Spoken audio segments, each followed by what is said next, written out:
Tepang deui di ieu kanal, dina danget ieu urang medar perkawis sisindiran. Rerencangan sadaya kantos teu maos atanapi ngadangu. Tulisan sapertos 2 contoh eta. Upami aya nu nebak eta teh pantun, rerencangan sadaya hampir laras.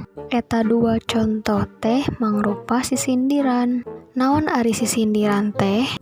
Yuk urang regepkeun pedaran ieu.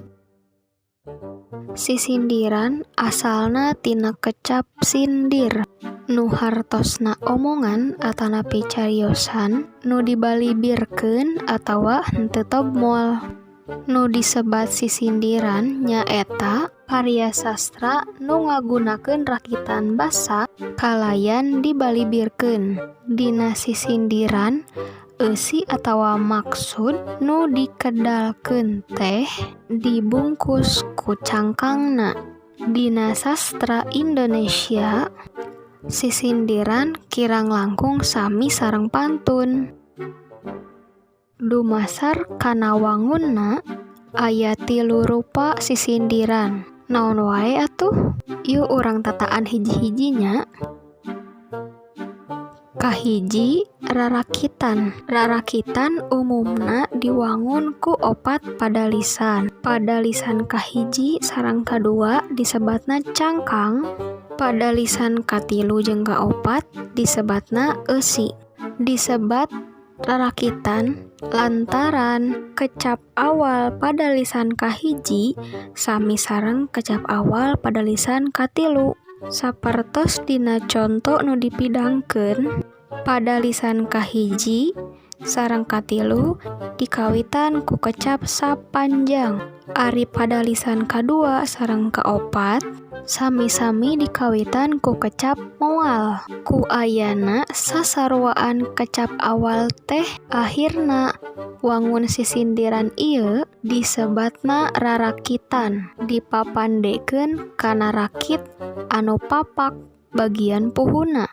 Antara cangkang jeung eusi dina rarakitan murwakanti atawa boga sasarwaan sora dina bagian tungtungna.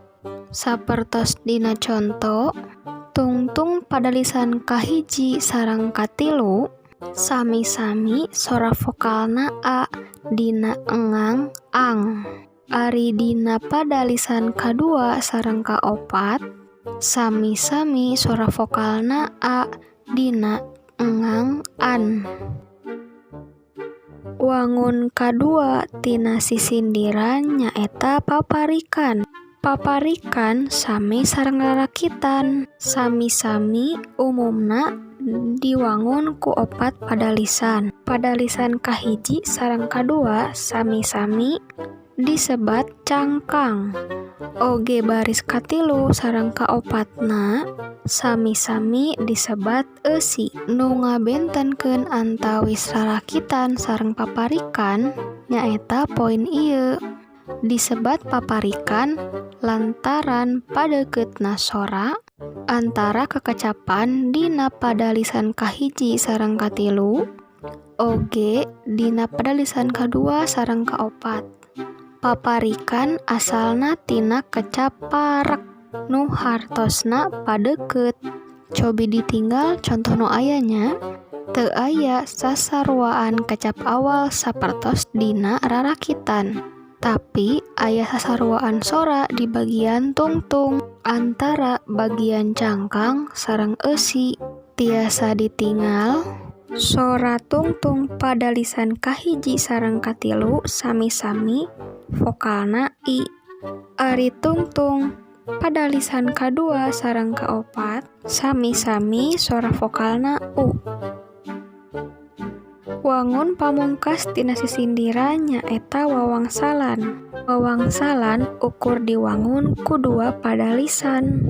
Padalisan kahiji disebutna cangkang. Eusina katerangan tina barang atawa hal nu kudu ditebak. Baris kadua disebat eusi. Dina eusi aya kecap konci tina jawaban tina katerangan dina padalisan kahiji. Dina contoh nu dipidangkeun Cobi rerencangan perhatoskeun kalimah dina padalisan kahiji. Upama urang sadayana taliti, urang bakal mendakan yen katerangan atawa hal nu ditaroskeun teh nyaeta monyet hideung. Dina padalisan kadua aya kecap kunci tung nu ngarah kana lutung minangka monyet hideung. Ku kituna tiasa dicindekeun wangsal atawa jawaban tina eta wawangsalan teh nyaeta lutung. Mugia rerencangan pahamnya sata acan ieu padaran direngsekeun, cobi ku rerencangan waler patarosan ieu. Numutkeun rerencangan, naon atuh bebedaan antawis rarakitan, paparikan, sareng wawangsalan? Waler di kolom komentarnya. Hatur nuhun.